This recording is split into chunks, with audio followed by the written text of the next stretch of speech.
बाबा surrender gas cylinder अशा पद्धतीचं घोषवाक्य देत नाना पटोले जे आहेत ते विधान भवनात आलेले आहेत। नानाजी, तुम्ही घोषवाक्य देत आहेत बाबा सरेंडर आहेत म्हणून, कोण बाबा सरेंडर आहेत आणि कशामुळे ही सगळी परिस्थिती उद्भवलेली आहे? एप्स्टीन फाईल या सगळ्या कारणाचं महत्त्वाचा एक भाग आहे। या पद्धतीनं अमेरिकेचे राष्ट्राध्यक्ष आमच्या देशाच्या प्रधानमंत्र्यांना सांगतात की मी सांगेल तसं करा, आणि ज्यावेळेस आपल्या देशाचे प्रधानमंत्री इस्रायलला पोचलेत युद्धाच्या पहिले, त्यावेळेस काय परिस्थिती झाली ते आपण जगाने पाहिलेली आहे।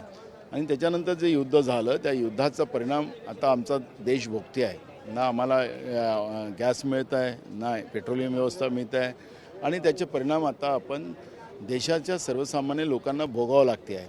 आणि म्हणून जे आमचे देशाचे प्रधानमंत्री जे सरेंडर झाले अमेरिकेला, त्याचा परिणाम आज आमच्या देशाच्या जनतेला भोगावं लागते आहे, आणि ती भूमिका घेऊन आम्ही इथं आलो। परंतु रशियाकडनं तेल खरेदी करण्याच्या संदर्भात सातत्यानं आपल्याला परवानगी घ्यावी लागते, अशा पद्धतीचा कुठेतरी अपप्रचार काँग्रेसकडनं होतोय। देशामध्ये कुठेही सिलेंडरचा पुरवठा कमी नाही आहे, कुठेतरी काँग्रेस अशा सगळ्या युद्धजन्य परिस्थितीमध्ये देखील अपप्रचार करत आहे, अशा पद्धतीची टीका नरेंद्र मोदी करतात। मला नरेंद्र मोदी बाहेरच निघाले नाही, अजून कुठल्या बिळात आहे तुम्हाला कुठून दिसले मला माहिती नाही ना। केरळच्या सभेमध्ये त्यांनी अशा पद्धतीचं त्याला खूप दिवस झाले, पण आता हे सगळं तुटवडा झाल्यानंतर ते कुठं गायब झाले? लोकसभा चाललेली आहे, ते तिथून गायब आहेत ना, राज्यसभेत आहे आणि लोकसभेत आहेत। त्यांना शोधतात आहेत आता मोदींना। तुम्ही जर जुन्या कहाण्या त्यांच्या आणू नका, आता जुन्या कहाण्या त्यांचं ते गटार में से गॅस निकालेंगे ते चालू झालेलं आता, ते गटारमधून कसं गॅस निघेल। म्हणून मी तुम्हाला सांगतो की नरेंद्र मोदींच्या कुठल्याही गोष्टीवर आता देशाच्या जनतेचा विश्वास राहिलेला नाही। ते अमेरिकेला सरेंडर झालेले आहेत, हे आता तेवढंच सत्य आहे। परंतु तुम्ही काल देखील राहुल गांधींचं एप्स्टीनच्या संदर्भातलं ट्विटचं टी शर्ट घालून आलात। खरं तर हे किती भयंकर प्रकरण आहे, कारण सातत्याने या सगळ्या विषयांच्या संदर्भात परदेशात खटले होतात, त्याच्यानंतर आंदोलनं होतात मोठमोठी।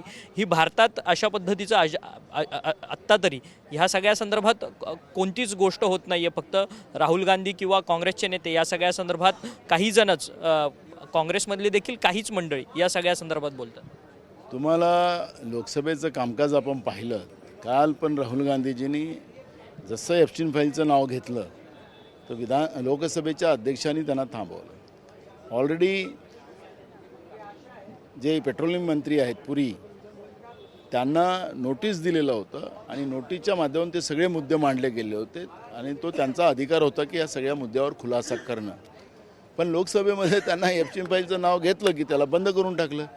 म्हणजे वास्तविकता देशाच्या जनतेच्या समोर आली नाही पाहिजे, त्याचे सगळे पुरावे आम्हाला द्यायचंच नाही आहे, कारण की अमेरिकेच्या कोर्टाने हे सगळे पुरावे दिलेले आहेत। हे काही कुठल्या सरकारने दिलेले नाहीत, अमेरिकेच्या कोर्टाने दिलेले आहेत। काय काय कोण कोण लोक किती भेटलेत, काय झालं तिथं, काय होत होतं, हे अमेरिकेच्या कोर्टाने दिलेले आहे, हे कुठल्या तिथल्या सरकारने दिलेलं नाही आहे। आणि त्याच्यामुळे हे सगळं जे पाप आहे ते पाप उघडकीस येऊ नये याचा प्रयत्न भाजप मुद्दामून करते आहे, आणि वस्तुस्थिती देशाच्या जनतेपासून लपवते आहे।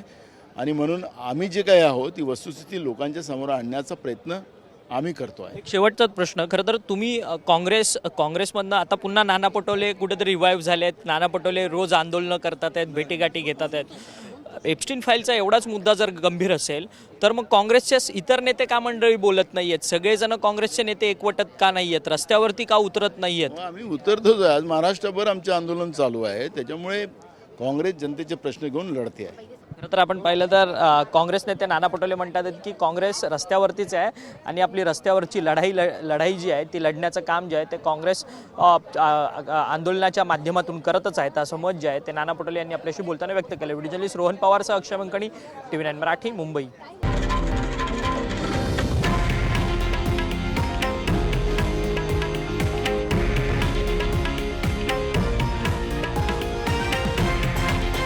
हे आहे देशातील नंबर 1 न्यूज नेटवर्क, आणि आपण पाहत आहात TV9 मराठी, एकमेव।